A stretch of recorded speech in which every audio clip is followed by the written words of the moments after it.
إن الحمد لله نحمده ونستعينه ونستغفره ونؤمن به ونتوكل عليه ونعوذ بالله من شرور أنفسنا ومن سيئات أعمالنا. من يهده الله فلا مضل له ومن يضلل فلا هادي له. وأشهد أن لا إله إلا الله وحده لا شريك له وأشهد أن محمدا عبده ورسوله. ومن بعد فإن خير الحديث كتاب الله وخير الهدي هدي محمد صلى الله عليه وسلم وشر الأمور محدثاتها وكل محدثة بدعة وكل بدعة ضلالة وكل ضلالة في النار. أعوذ بالله السميع العليم من الشيطان الرجيم. بسم الله الرحمن الرحيم. والذين يكنزون الذهب والفضة ولا ينفقونها في سبيل الله فبشرهم بعذاب أليم. محترم حضرات، دینی اور فکری بھائیوں، رمضان کا رحمت و برکت کا مہینہ جاری ہے. رمضان اور روزے کے مسائل اور احکام آپ سنتے بھی ہیں اور میں درام سے وہ پڑھتے ہیں. مسلمانوں نے اپنا ایک طریقہ یہ بنا رکھا ہے اور بہت زمانے سے ہے کہ وہ اپنی زکوٰۃ بھی رمضان کے مہینے میں ادا کرتے ہیں. اس کی وجہ وہ حدیث ہے جس میں بیان کیا گیا ہے کہ رمضان میں جو کام نفل کا کیا جاتا ہے اس کا ثواب دوسرے مہینوں کے فرض کے برابر ہوتا ہے. اب جو فرض ادا کیا جائے گا تو دوسرے مہینوں کے کئی فرض کے برابر ہوگا اس کا ثواب. کسی ثواب کے جذبے سے اجر زیادہ سے زیادہ ملے. تمام مسلمان، دنیا بھر کے مسلمان اپنی زکوٰۃ عام طور سے رمضان کے مہینے میں ادا کرتے ہیں اور رمضان سے رمضان تک کا حساب کتاب رکھنا بھی ان کے لیے آسان ہوتا ہے. عام طور سے زکوٰۃ کے مسائل اور احکام اور اس کی حکمتیں ہمارے خطبہ جمعے میں کم زیر بحث آتی ہیں.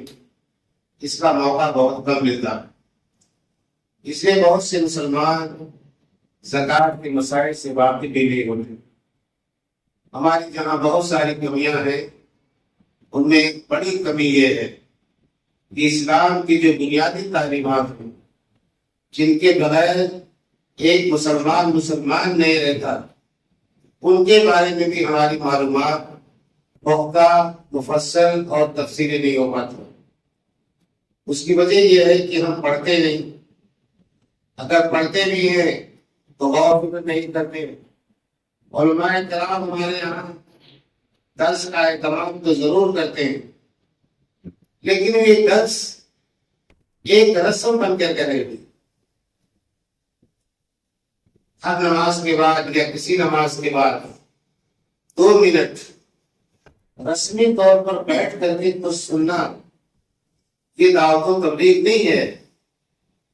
آپ بالارادہ کوئی چیز سمجھنا چاہتے ہیں، کسی عالم سے آپ درخواست کریں کہ فلاں چیز ہمیں پڑھ کے سمجھائی جائے، ہمارے سوالات کے جوابات دیے جائیں، تب جا کر کے کوئی بات ذہن میں اترتی. مولانا اشتیاق احمد بدری جو میرے چھوٹے بھائی ہیں، آپ حضرات ان سے واقف ہیں، انہوں نے مجھے بتایا کہ سعودی عرب میں تمام میں جہاں وہ رہتے ہیں، یونیورسٹیوں میں تعلیم حاصل کرنے والے عرب طلبا اصول تفسیر، اصول حدیث، اصول فقہ پڑھنے کے لیے فجر کی نماز کے بعد کسی عالم کے پاس پہنچتے. وہ خود یونیورسٹی کے کئی طلبا کو اصول حدیث پڑھاتے. یہ جذبہ ہمارے یہاں لوگوں میں کیوں نہیں پیدا؟ ہم لوگوں نے دعوت و تبلیغ کو بھی ایک رسم بنا دیا. جب تک آپ اسلام کے اصولوں کو نہیں سمجھیں گے کہ اسلام کس طرح سے مسائل بیان کرتا ہے، کتاب و سنت سے مسئلہ نکالا کیسے جاتا ہے، دلیل کیسے دی جاتی ہے، کسی چیز کی تردید کیسے کی جاتی ہے، جب تک یہ باتیں آپ کو نہیں معلوم ہوگی آپ صراط مستقیم پر نہیں باقی رکھ سکتے۔ بعض لوگوں کی شکایت ہے نہیں کہ بھائی کس کی مانا ہے، فلاں مسلک کا مولوی یہ کہتا ہے، فلاں مسلک کا مولوی یہ کہتا ہے، فلاں مسلک کا مولوی یہ کہتا ہے۔ کیا قیامت کے دن اللہ تعالیٰ کے دربار میں یہ سوال ہوگا کہ آپ نے دنیا میں اسلام پر عمل کیوں نہیں کیا؟ تو یہ جواب اللہ تعالیٰ کو مطمئن کر پائے گا کہ اللہ میں کیا کرتا ہے، اہل حدیث مولوی نے یہ کہہ دیا، بریلوی مولوی نے یہ کہہ دیا، اور دیوبندی مولوی نے یہ کہہ دیا، میں نے کچھ نہیں کیا۔ یہ جواب ہمارا کافی نہیں ہوگا۔ ہر شخص کی ذمہ داری ہے کہ دین کے بارے میں وقت نکالے، دین کو سیکھے، دین کو سمجھے، اور صحیح علماء تلاش کرے جو اسے دین کی صحیح تعلیم دے سکے۔ اگر آپ ایسا نہیں کرتے تو آپ دین کے ایک بڑے فریضے میں کوتاہی واقع ہوئی ہے، یہ کوتاہی سے بہرحال زکوٰۃ اسلام کا بنیادی رکن ہے۔ جن 5 ستونوں پر اسلام کی عمارت کھڑی ہے ان میں ایک ستون زکوٰۃ بھی، بلکہ قرآن مجید میں اللہ تعالیٰ نے نماز اور زکوٰۃ کا تذکرہ 83 سے زیادہ مقامات پر ایک ساتھ کیا۔ کسی چیز کا تذکرہ کسی چیز کے ساتھ کیا جا رہا ہے تو جس کے ساتھ اس کا تذکرہ کیا جا رہا ہے اسی کی اہمیت جیسی اس کی بھی اہمیت ہے۔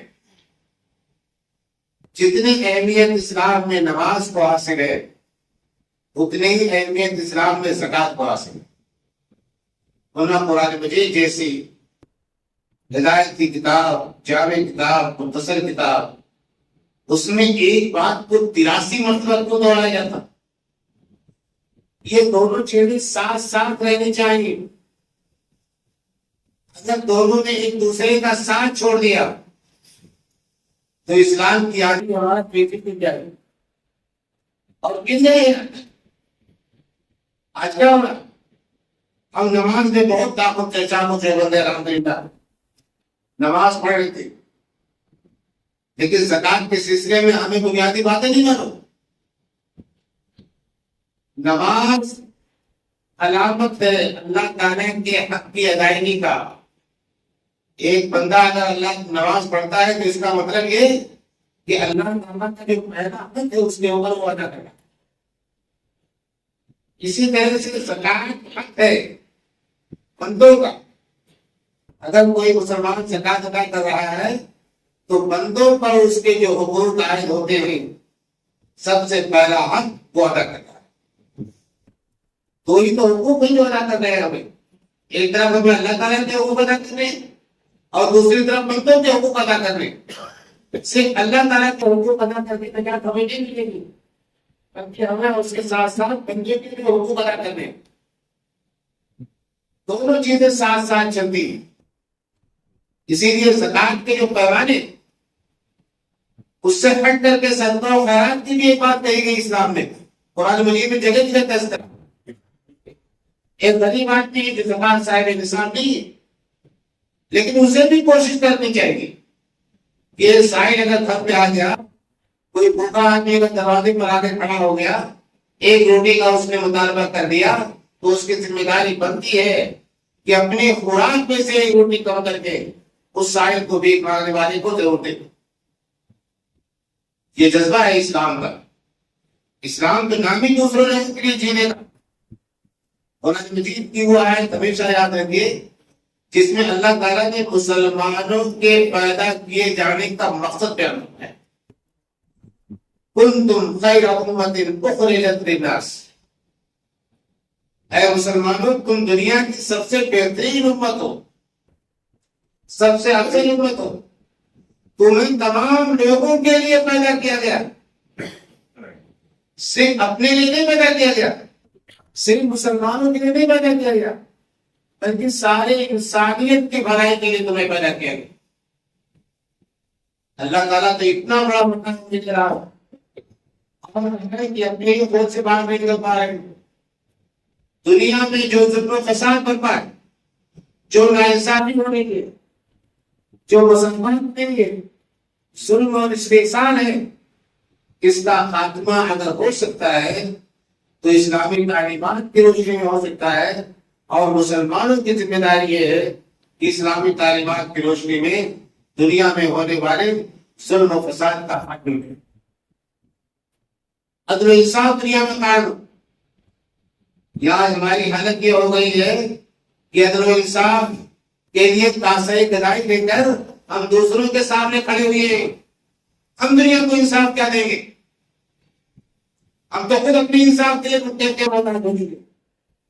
تو یہ نتیجہ ہے اس دین بیزاری کا یا صراط مستقیم سے ہٹ جانے کا، قرآن و حدیث کے چھوڑ دینے کا، جس کو پکڑے رہنے کی ذمہ داری اللہ تعالیٰ نے ہمارے اوپر ڈالی۔ تو یہ زکات کا جو شرعی مسئلہ ہے، فقہی مسئلہ ہے، اسے آپ سمجھیے کہ اسلام کا یہ بڑا اہم رکن ہے، اور یہ اس کی ادائیگی فرض اور واجب ہے۔ اگر کوئی مسلمان صاحب نصاب ہونے کے بعد بھی اس کو ادا نہیں کرتا تو اس کا مطلب یہ ہے کہ وہ سخت گنہگار ہے۔ اگر زکات کا انکار کر دے تو کافر ہو جائے گا، اگر سستی سے نہیں ادا کرتا تو اس پر حکم فاسق کا لگتا ہے، بہت بڑا گنہگار ہے، اور اس کی سخت جواب دہی قیامت کے دن سے کرنی ہے۔ زکات کی مالوں میں فرض ہے، مال دولت ہم سب جانتے ہیں، سونا چاندی غلہ، اور جہاں جنگلات ہیں یا جہاں جانور پالے جاتے ہیں وہاں جانور دولت کی شکل میں، تو دولت کی جو شکلیں ہیں ان میں اسلام نے ایک نصاب دیکھتے ہیں کہ اتنی دولت ہو جائے تب آدمی پر زکات فرض ہوتی ہے۔ سونے کے سلسلے میں اللہ کے پیغمبر نے جو نصاب طے کیا وہ 20 دینار 20 دینار آج کے وزن کے برابر ہوتا ہے 7.5 تولے سونے کے۔ اور آج ہمارے مسجد بولا ماشاء اللہ جانتے نہیں، ان کو بتانے کے لیے 87 گرام سونا یہ ہوتا ہے 7.5 تولہ سونا۔ تو 87 گرام سونا جس مسلمان کے پاس ہے یہ سمجھیے کہ اس پر زکات فرض ہے، اسے زکات دینی ہے۔ چاندی کا نصاب 200 درہم ہے، 200 درہم کا مطلب 52.5 تولے چاندی، اور 52.5 تولے چاندی آج کے پیمانے اور وزن کے حساب سے 612 گرام، 612 گرام چاندی اگر کسی کے پاس ہے تو وہ صاحب نصاب ہے، اسے زکات ادا کرنی ہے۔ اسی طرح سے اگر کوئی شخص کسان غلہ پیدا کرتا ہے تو 5 وسق، حدیث میں آتا ہے کہ 5 وسق اناج پیدا اگر ہو جائے تب وہ صاحب نصاب ہے، اس سے کچھ نکالنا ہے، زکات دینی ہے۔ 5 وسق ہوتا ہے تقریباً 6.25 کنٹل کا، 6.25 کنٹل گیہوں یا دھان یا اور کوئی دوسرا اناج پیدا ہو جائے تب ایک کسان پر عشر ضروری ہے کہ وہ نکالے۔ جانوروں میں اللہ کے نبی صلی اللہ علیہ وسلم نے مختلف حساب بتایا ہے، اونٹ میں 5 اونٹ کسی کے پاس ہے تو وہ صاحب نصاب ہے، 30 گائیں کسی کے پاس ہے تو وہ صاحب نصاب ہے، 40 بکریاں کسی کے پاس ہوں تو یہ صاحب نصاب ہے۔ یعنی ایک حد متعین کیا اللہ کے نبی صلی اللہ علیہ وسلم نے کہ اتنی دولت اگر آپ کے پاس ہے تو آپ پر زکات فرض ہے، اس سے کم اگر ہے تو پھر زکات فرض نہیں ہے۔ آپ چاہیں اس کو صدقہ و خیرات کے نام سے کچھ ادا کر دیں، اس کا ثواب آپ کو ملے۔ دکانوں کا سامان، تجارتی سامان، کارخانے کا سامان یا اور قسم کی تجارت، جتنی چیزیں ہیں تجارت کی قسم کی، وہ سب کے لیے پیمانہ سونا 7.5 تولے سونے کی جو آج کی ڈیٹ میں قیمت ہے، اتنا پیسہ اگر کاروبار میں ہے آپ کے پاس اور سال گزر گیا ہے اس پر، ایک شرط یہ ہے یہ دولت جو ہے اس کے لیے مولانا اور کہا جاتا ہے 1 سال گزر جائے۔ بعض فقہا اس چیز کو تسلیم نہیں کرتے، ان کا کہنا یہ ہے کہ کسی بھی مال میں زکات سال میں ایک بار فرض ہے، چاہے شروع میں نکال دے چاہے لاسٹ میں نکال دے۔ مثال کے طور پر 10 لاکھ روپے آج آپ کو ملے،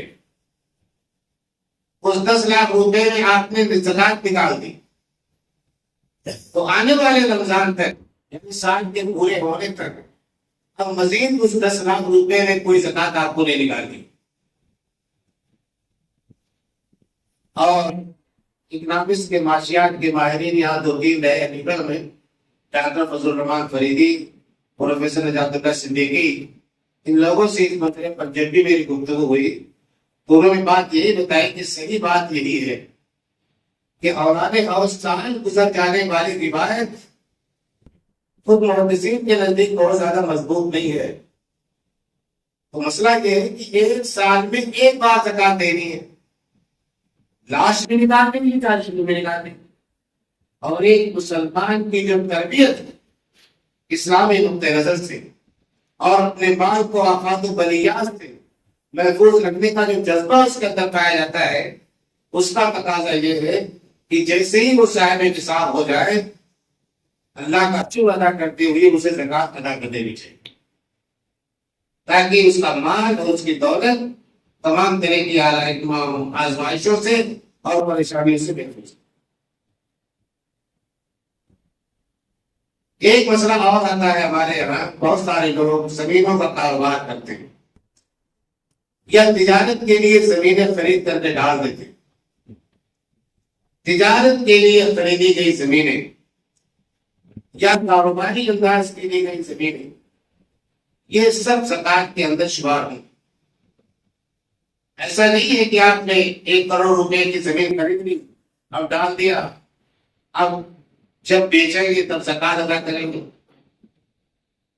کیا معلوم آپ بیچ نہ پائے اور پہلے ہی مر جائیں، آپ کے پاس مال موجود ہے۔ اور فتویٰ یہ ہے آج کے علماء کا کہ اگر کوئی شخص تجارت کے لیے زمین خریدتا ہے، اپنے ذاتی مکان بنانے کے لیے نہیں، ذاتی مکان کے لیے اگر زمین کا کوئی ٹکڑا خریدا گیا ہے تو اس پر زکات نہیں ہے۔ لیکن اگر بیچنے کے لیے کوئی زمین کا ٹکڑا خریدا گیا ہے کہ مہنگی ہو جائے گی تو بیچوں گا، تو ہر سال اس پر زکات دینی ہے اور ہر سال اس ریٹ سے دینی ہے جو مقامی طور پر اس کے ریٹ پر گئی۔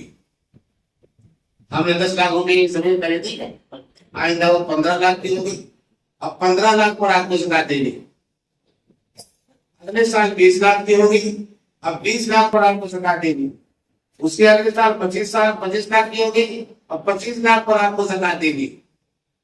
اگر آپ نہیں دیں گے تو آپ کی گردن پکڑی جائے، اور یہ اسی طرح سے فرض ہے جس طرح سے نماز فرض۔ اسلام میں اصل میں جو فلسفہ ہے زکات کا یہ ہے کہ اللہ تعالیٰ نے جو دنیا بنائی بہت عجیب و غریب دنیا، اور کوئی نہیں جانتا کہ کب کوئی محتاج ہو جائے گا، کب کوئی غریب ہو جائے گا۔ روزی کی تقسیم اللہ تعالیٰ نے اپنے ہاتھ میں رکھی۔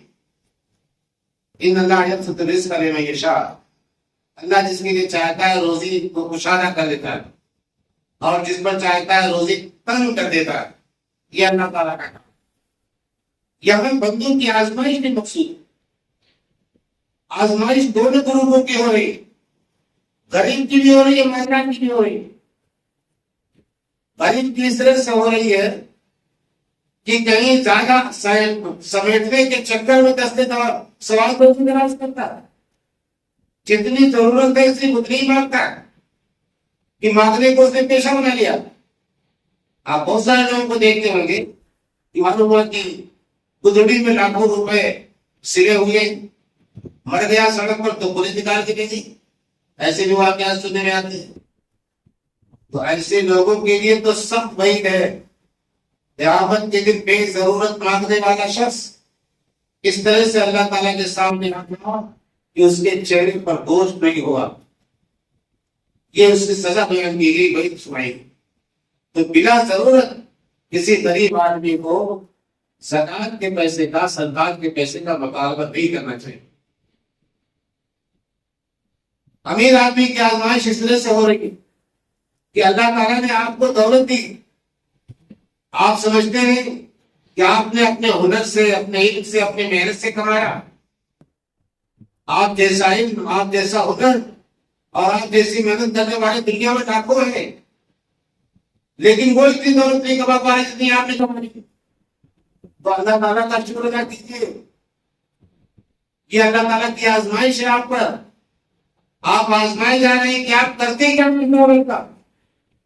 اللہ تعالیٰ نے جس کے اندر حق رکھا ہے وہ حق آپ ادا کرتے ہیں کہ نہیں کرتے ہیں، یہ اللہ تعالیٰ کی طرف سے آزمائش ہوگا۔ تو دونوں جماعتوں کی اس طرح سے آزمائش مقصود ہے کہ ہم اس آزمائش میں کتنے پورے اتر۔ اور زکات نہ دینے والوں کی سزا جو قرآن مجید میں اللہ تعالیٰ نے بیان فرمائی ہے وہ بڑی سخت ہے، ہم سن بھی نہیں سکتے اس کو۔ اللہ نے فرمایا کہ جو لوگ سونا اور چاندی خزانہ بنا بنا کر کے رکھتے ہیں اور اسے اللہ کی راہ میں خرچ نہیں کرتے، وبشرہم بعذاب الیم، اے نبی آپ دردناک عذاب کی وعید انہیں سنا دیں، دردناک عذاب سے دوچار کیے جائیں۔ اور اللہ کے نبی صلی اللہ علیہ وسلم نے حدیث میں بیان فرمایا کہ چاہے جتنی دولت آپ کے پاس ہو جائے، اگر اس میں سے زکات ادا کی جاتی ہے تو لفظ کنز کا اطلاق اس پر نہیں ہوتا۔ جس کنز پر وعید قرآن مجید سناتا ہے اس کنز کے دائرے سے وہ دولت آنے کے باہر ہے جس دولت میں زکات ادا کی جائے۔ حدیث میں اور بہت زیادہ مختلف قسم کی وعیدیں سنائی گئی ہیں، اگر آپ مطالعہ کریں تو آپ کو سامنے ساری چیزیں آئیں۔ اب سوال یہ ہے، یہ زکات جو ادا کی جاتی ہے ہم کیسے اس کو ادا کریں؟ طریقہ اس کا یہ ہے کہ آپ 7.5 تولے سونے کی جو آج قیمت ہے وہ قیمت معلوم کر لیں اور دیکھیں گھر میں 7.5 تولے سونا یا اس سے زیادہ سونا ہے تو اس کی قیمت نکال لیں، بینک میں کیش کتنا ہے اس کو جوڑ لیں، اگر کاروبار ہے ادھار کتنا گیا ہوا ہے اس کو بھی جوڑ لیں۔ جس ادھار کے ملنے کی توقع ہے اس ادھار کی بھی زکات دی جائے گی۔ آپ اسی کے نہیں چھوڑ سکتے کہ جب ادھار واپس آ جائیں گے تب دیں گے۔ جو ادھار ڈوب گیا ہو اس کے بارے میں یہ ہے ٹھیک ہے، جب وہ ملے گا تب آپ ادا کریں گے، لیکن کاروباری زندگی میں تو یقین ہی ہوتا ہے، لین دین لگا رہتا ہے، تو جو لین دین ہے اس کا بھی باقاعدہ حساب کتاب مینٹین کریں گے۔ اگر آپ دکاندار ہیں، کارخانے دار ہیں، تو دکان میں جتنا سامان ہے اس کا ایک تخمینہ آپ لگائیں گے کہ 5 لاکھ کا، 7 لاکھ کا، 10 لاکھ کا سامان ہماری دکان میں موجود ہے، وہ 10 لاکھ روپیہ بھی جڑے گا اسی میں۔ اسی طرح سے کارخانے میں جو مال پیدا کیا جا رہا ہے، کارخانے میں مشینری کروڑوں روپے کی لگی ہوئی ہے، اس پر زکات نہیں ہے، لیکن کارخانے کی جو پیداوار ہے، جو پروڈکشن ہے، اس پروڈکشن پر زکات ہے کہ کتنا مال اس وقت آپ کے پاس موجود۔ ان سب کو جوڑنے کے بعد 2.5% کے حساب سے زکات ادا کرتے ہیں۔ 2.5% کا مطلب 1 لاکھ روپے میں کل 2500 روپے، 2.5 لاکھ روپے۔ 1 لاکھ روپیہ جس آدمی کے پاس ہے، 2.500 روپیہ نکالنے میں اسے تکلیف نہیں ہوتی، لیکن اگر آپ زکات کی اہمیت کو سمجھے تب اور اللہ تعالیٰ کا فریضہ سمجھے تب، ورنہ 5 پیسے بھی نکالنا بہت لوگوں کے لیے اپنی جیب سے مشکل ہوتا ہے۔ زکات کا مطلب بھی اللہ تعالیٰ نے پاکیزگی، بڑھوتری، خیر و برکت رکھتا ہے کہ اگر زکات ادا کر دی جائے تو مال پاک بھی ہو جاتا ہے، انسان کا دل پاک ہو جاتا ہے، لالچ کا بھوت اتر جاتا ہے، یہ احساس ہوتا ہے کہ اللہ تعالیٰ نے مجھے دولت دی ہے، اس کی نام اس کا فضل و کرم ہے۔ کتنے لوگ ہیں دنیا میں جن دولت سے محروم؟ اب زیور اگر زیورات کا مسئلہ ایک اور آتا ہے، بعض لوگوں نے کیسے بحث چھیڑ دی اور بہت پرانے زمانے بھی چلی آ رہی ہے کہ عورتیں جو زیور استعمال کرتی ہیں اس میں زکات ہے یا نہیں۔ امام شافعی رحمۃ اللہ علیہ کی طرف یہ فتویٰ منسوخ کیا گیا ہے کہ وہ کہتے ہیں کہ اگر عورت زیور استعمال کرتی ہے چاہے جتنے وزن کا ہو اس پر زکات نہیں۔ امام حنیفہ رحمۃ اللہ علیہ کہتے ہیں کہ نہیں، اگر وہ نصاب تک پہنچ رہا ہے، عورت جو زیور استعمال کر رہی ہے چاہے سونا ہو چاہے چاندی، نصاب کے برابر اگر ہے، یعنی 7.5 تولہ سونا یا اس سے اوپر ہے، 52.5 تولہ چاندی یا اس سے اوپر ہے، تو اس پر زکات ہے، اسے زکات ادا کرنی ہے۔ یہ ایک مسئلہ اور بھی سمجھ لی۔ امام شافعی کہتے ہیں نہیں، امام حنیفہ کو کہتے ہیں کہ ہاں زکات ہے۔ اب صحیح بات یہی ہے کہ زکات ہے۔ اس مسئلے میں امام حنیفہ رحمۃ اللہ علیہ کی دلیل مضبوط ہے، کتاب و سنت کے مزاج کے قریب ہے، اس لیے صحیح فتویٰ یہ ہے کہ عورت اپنے زیور میں زکات ادا کرے گی۔ یہی ضمنی طور پر ایک بات اور سن لیں، بعض لوگ اہل حدیثوں کو شافعی کہہ دیتے، اہل حدیث شافعی بھی نہیں، اہل حدیث صرف کتاب و سنت کی اتباع کرتے ہیں۔ امام حنیفہ رحمۃ اللہ علیہ سے کوئی ضد نہیں ہے اہل حدیثوں کو۔ امام حنیفہ رحمۃ اللہ علیہ اس مسئلے میں دلیل کے ساتھ ہے، اس بنیاد پر اہل حدیث کا مسئلہ بھی وہی ہے جو امام حنیفہ رحمۃ اللہ علیہ کا مسئلہ ہے۔ ہم کسی امام کی نہ توہین کرتے ہیں نہ ان کی تذلیل کرتے ہیں، سب کا احترام کرتے ہیں، بات صرف یہ ہے جس علم میں فقہ کی امام فقہ کی دلیل کتاب و سنت کے قریب ہوتی ہے ہم اس کی دلیل کو مانتے ہیں، اور جس کی دلیل قریب نہیں ہوتی اسے نظر انداز کرتے ہیں۔ زکات زیوروں میں زکات کے مسئلے میں امام حنیفہ رحمۃ اللہ علیہ کی دلیل مضبوط ہے، اس بنیاد پر اہل حدیث مسلک وہی ہے جو امام حنیفہ رحمۃ اللہ علیہ کا مسئلہ ہے۔ ایک نہیں ضمنی طور پر بات، زیادہ ٹائم نہیں ہے لیکن 10-12 منٹ کا وقت لوں گا آپ سے۔ اصل مسئلہ زکات فرض کہاں ہے اس کا؟ قرآن مجید میں سورہ توبہ میں اللہ تعالیٰ نے اس کی خود وضاحت فرما دی، انما الصدقات للفقراء والمساکین والعاملین علیہا والمؤلفۃ قلوبہم وفی الرقاب والغارمین وفی سبیل اللہ وابن السبیل۔ یہ 8 جگہیں اللہ تعالیٰ نے مقرر کر دی ہیں، ان 8 جگہوں پر زکات دی جائے گی۔ ہم اپنی مرضی سے زکات خرچ کرنے کی پابند نہیں ہے۔ میں دیکھتا ہوں شہر میں لوگوں سے کہتا بھی ہوں، حضرات سے بھی کہہ رہا ہوں کہ ہمارے دینی مدرسے ضرور زکات کے مستحق، اور مسلمانوں کی زکات اور عطیات سے ہی وہ چلتے ہیں، لیکن آپ اپنی پوری زکات صرف مدرسوں کو نہ دیں۔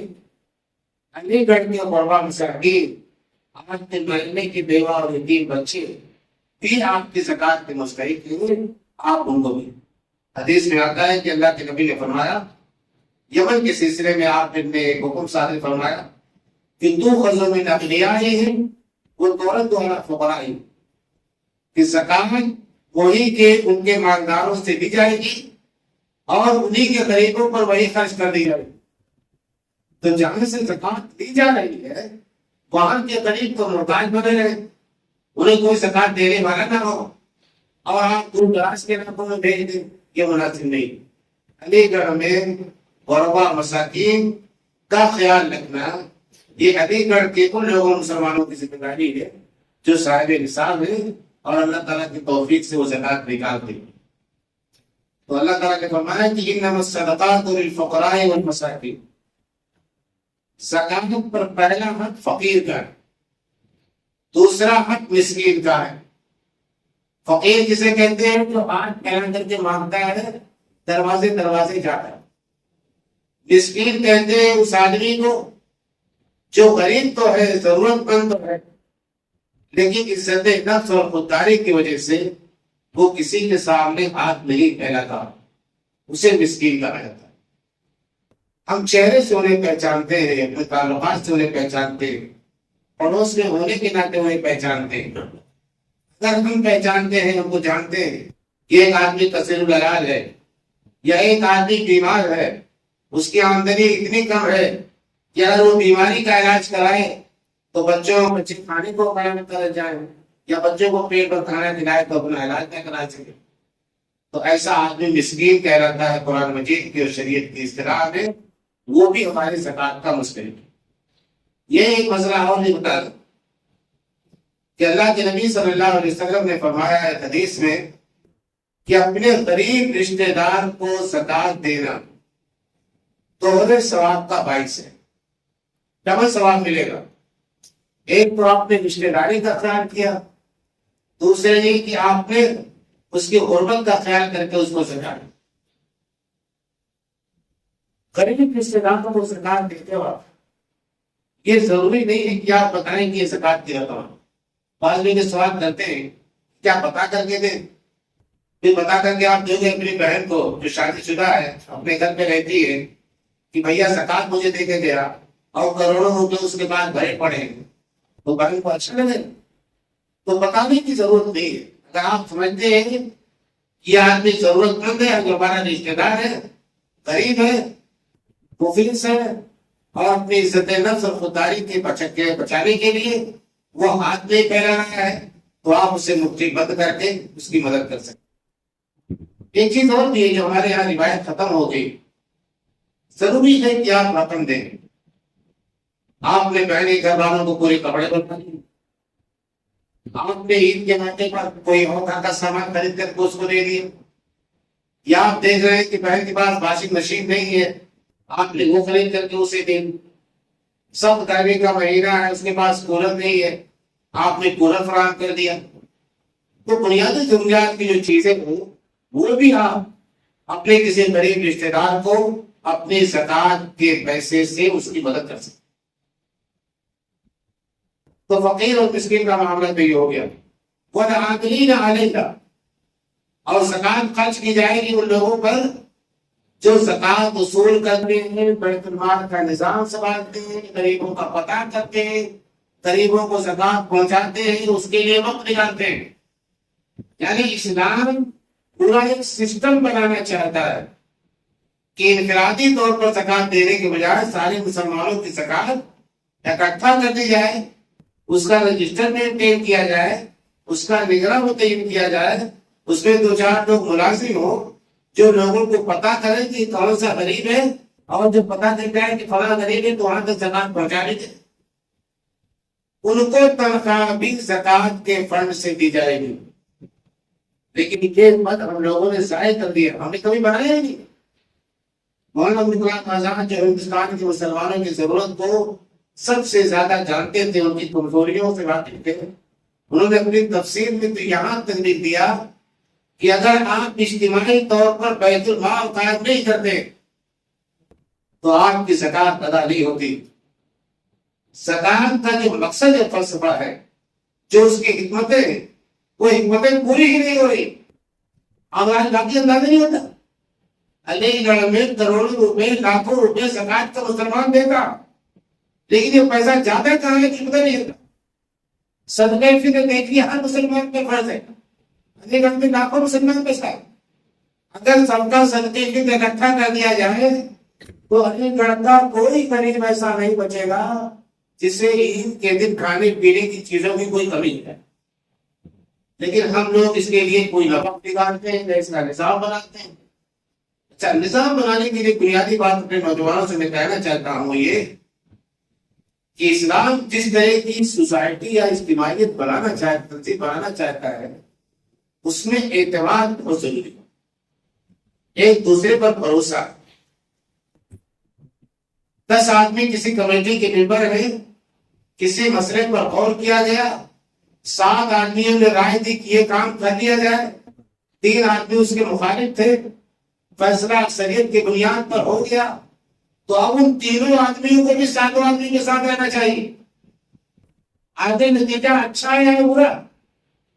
تینوں کو زبان کھولنے کا حق اسلام نہیں دیتا کہ آپ یہ کہیں کہ میری بات نہیں مانے گی اس لیے فوراً نقصان ہو۔ یہ مزاج ہم نے نہیں بنایا اپنا۔ غزوہ احد میں اللہ کے نبی صلی اللہ علیہ وسلم نے صحابہ کرام سے مشورہ کیا، بڑی تعداد میں بڑے لشکر کے ساتھ مکے کے لوگ حملہ ہو رہے مدینے پر، مقابلہ کیسے کیا جائے؟ بزرگوں کا تجربے کار لوگوں کا مشورہ یہ تھا کہ مدینے میں رہ کے مقابلہ کیا جائے، ان کو اپنے پاس آنے دیا جائے، پھر گھیر کر مارا جائے۔ نوجوانوں کا مشورہ کر کے نہیں، ہم کمزور نہیں ہیں، ہم میدان میں نکل کر کے مقابلہ کریں گے۔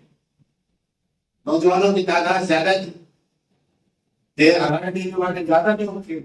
اللہ کے نبی صلی اللہ علیہ وسلم نے اکثریت کا لحاظ کیا اور مدینے کے باہر اور احد پہاڑ کے دامن میں جو جاتے ہیں کرنے کے جگہ دیکھ کے آتے ہیں، تو احد پہاڑ کے دامن میں میدان جنگ سجائے گئے. غزوہ احد میں آپ جانتے ہیں نتیجہ مسلمانوں کے حق میں نہیں ہے.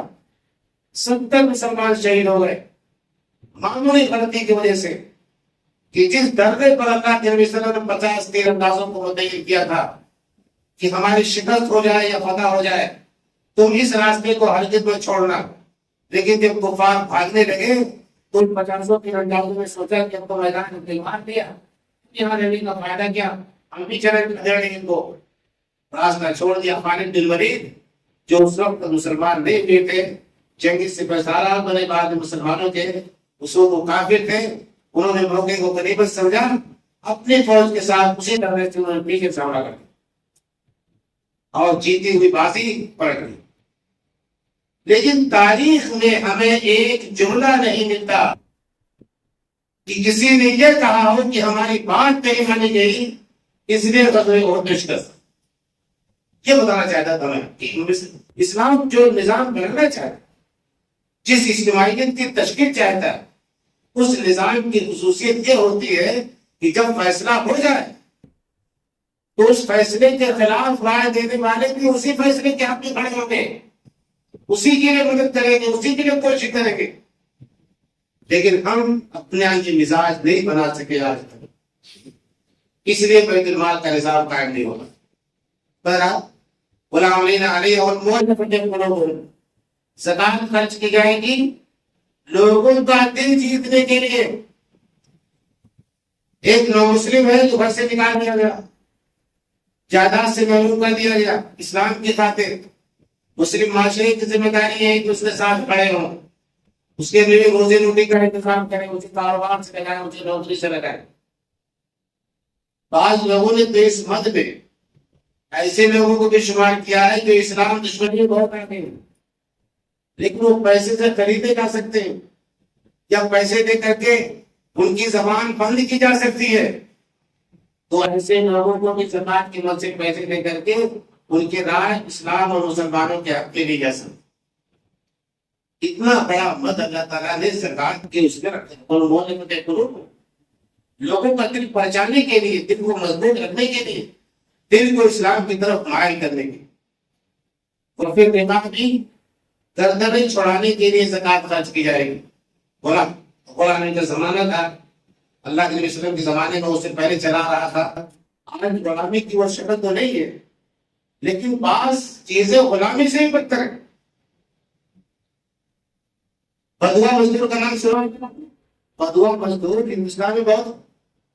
بدوا مزدور کا مطلب کیا ہوتا ہے کہ وہ بیچارہ بے پڑھا لکھا, روزانہ کام کرتا, رجسٹر مینٹین کرتا ہے, مینیجر نمبر الٹا سیدھا کیا کرتا ہے کہ بیچارے کی جو سیلری جاتی ہے اور تنخواہ جو ملتی ہے روزانہ کا جو پیسہ اسے ملتا ہے اس سے اس کا کچن نہیں چلتا, وہ ادھار دیے چلا جاتا ہے, اور اتنا ادھار اس قرضہ اس کے اوپر ہو جاتا ہے کہ پوری زندگی اس کی اسی بھٹے میں رہنا ہے اور اپنے بچوں سمیت بیوی سمیت.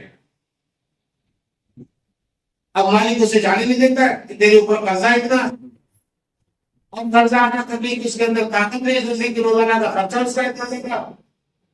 تو ایسے بدوا مزدور بدترین غلامی کی زندگی گزارتے. اگر کوئی ایسا مسلمان ہم کو ملے جو اس طرح سے کسی کارخانے دار کے چکر میں آ گیا تو اسے بھی زکات کی مدد سے پیسے دے کر کے اسے آزاد کرایا جائے گا, اس کی قدر کو آزاد کرایا. والغارمین, قرضدار کا قرض ادا کرنے کے لیے بھی زکات دی جائے گی. وفی سبیل اللہ, اللہ کی راہ میں زکات دی جائے گی. اللہ کی راہ سے مطلب اللہ کا دین, اللہ کے دین کی اشاعت, اللہ کے دین کا تحفظ, اللہ تعالیٰ کے دین کو محفوظ رکھنے اور اس کی اشاعت کے لیے جتنے وسائل و ذرائع سب اس کے اندر شامل ہیں, اور کسی مد میں ہمارے دینی مدد سے آتے. فی سبیل اللہ, وہ اپنی سبیل اور مسافر کو زکات دی جائے گی. جو مسافر لٹ پٹ گیا, اپنے وطن سے دور ہے, پہنچ نہیں سکتا, جیب کٹ گئی, تو اس سے زکات کے ذریعے سے پیسے دی جائیں گے مد سے, تاکہ وہ اپنے گھر پہنچ جائے اپنے بچوں میں سکون کے ساتھ. تو یہ 8 جگہیں اللہ تعالیٰ نے متعین فرما دی ہے, ان 8 جگہوں پر زکات دی جا سکتی, دینی چاہیے. اگر کوئی مد ہمارے سامنے موجود ہے تو ہمیں اس مد میں اپنی زکات دینی چاہیے. کوئی مسلمان قرض دار ہے، جائز قرضہ اس نے لیا، شادی بیاہ کے لیا، کاروبار کے لیے لیا، لیکن وہ دیوالیہ ہو گیا، پیسہ ادا کرنے کی پوزیشن نہیں ہے، تو زکات کے بس سے پیسہ دے کر کے اس کا قرض ادا کر دیا جائے. یہ زکات کا پورا سسٹم اللہ تعالیٰ نے قرآن مجید میں اور نبی اکرم صلی اللہ علیہ وسلم نے حدیث میں بیان فرمایا ہے. آپ پڑھیں گے اگر زکات کے مسائل پر جو علماء نے اردو کی کتابیں لکھی ہیں تو ان تمام چیزوں کا آپ کو علم ملے گا. سب سے اچھی کتاب اس وقت عربی میں اور اردو میں اگر موجود ہے تو علامہ یوسف قذافی کی فقہ زکات ہے. فقہ زکات کا اردو ترجمہ بے شرف پیرزادہ صاحب نے جو بمبئی میں تھے انہوں نے کر دیا ہے، وہ انٹرنیٹ پر بھی دستیاب ہے. اگر آپ زکات کے مسائل کو تفصیل کے ساتھ جاننا چاہتے ہیں تو اس کتاب کا ضرور مطالعہ کریں، انشاءاللہ آپ کے علم میں اضافہ ہوگا. اللہ تعالیٰ سے دعا یہ ہے کہ وہ اسلام کی تمام تعلیمات کو اسی طرح سے سمجھنے اور اس پر عمل کرنے کی توفیق عطا فرمائے. وآخر دعوانا ان الحمد للہ رب العالمین.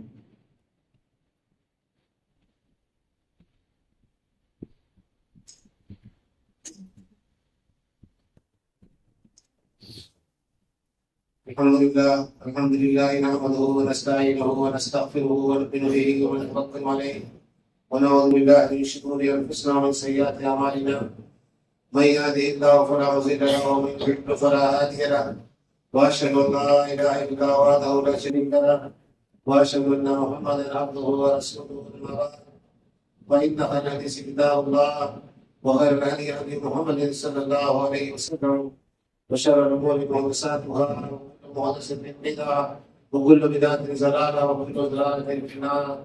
وأعوذ بالله السميع العليم من الشيطان الرجيم. بسم الله الرحمن الرحيم. إن الله وملائكته يصلون على النبي يا أيها الذين آمنوا صلوا عليه وسلموا تسليما. اللهم صل على محمد وعلى آل محمد كما صليت على إبراهيم وعلى آل إبراهيم إنك حميد مجيد. اللهم بارك على محمد وعلى آل محمد كما باركت على إبراهيم وعلى آل إبراهيم إنك حميد مجيد. عباد الله رحمكم الله، ان الله يامر بالإحسان وإيتاء ذي القربى وينهى عن الفحشاء والمنكر والبغي والعدل. صلى الله تعالى على خير نبينا محمد وعلى آله وأصحابه أجمعين والحمد لله رب العالمين.